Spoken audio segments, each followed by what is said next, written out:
Episode number 294. Said the cardinal. I know of whom you speak. I mean that miserable D'Artagnan. He's a bold fellow, said the cardinal. And it is exactly because he's a bold fellow that is the more to be feared. I must have, said the duke, a proof of his connection with Buckingham.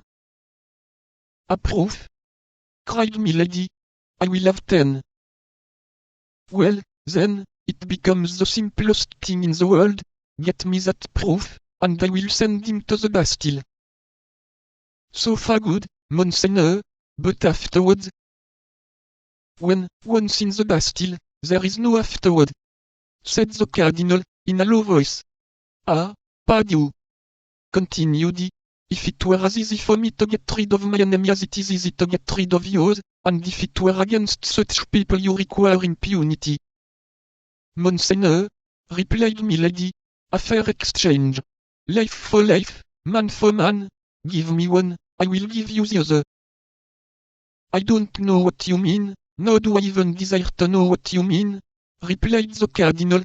But I wish to please you, and see nothing out of the way in giving you what you demand with respect to so infamous a creature, the more so as you tell me this D'Artagnan is a libertine, a duelist, and a traitor.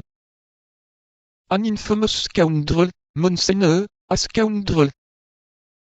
Give me paper, a quill, and some ink, then, said the cardinal. Here they are, Monseigneur. There was a moment of silence, which proved that the cardinal was employed in seeking the terms in which he should write the note, or else in writing it. Athos, who had not lost a word of the conversation, took his two companions by the hand, and led them to the other end of the room. Well, said Porthos, what do you want, and why do you not let us listen to the end of the conversation? Hush, said Athos, speaking in a low voice. We have heard all it was necessary we should hear. Besides, I don't prevent you from listening, but I must be gone. You must be gone, said Porthos. And, if the cardinal asks for you, what answer can we make? You will not wait till he asks. You will speak first, and tell him that I am gone on the lookout, because certain expressions of ours have given me reason to think the road is not safe. I will say 2 words about it to the cardinal's esquire likewise. The rest concerns myself. Don't be uneasy about that. Be prudent, Athos, said Aramis. Be easy on that head, replied Athos. You know I am cool enough. Porthos and Aramis resumed their places by the stovepipe.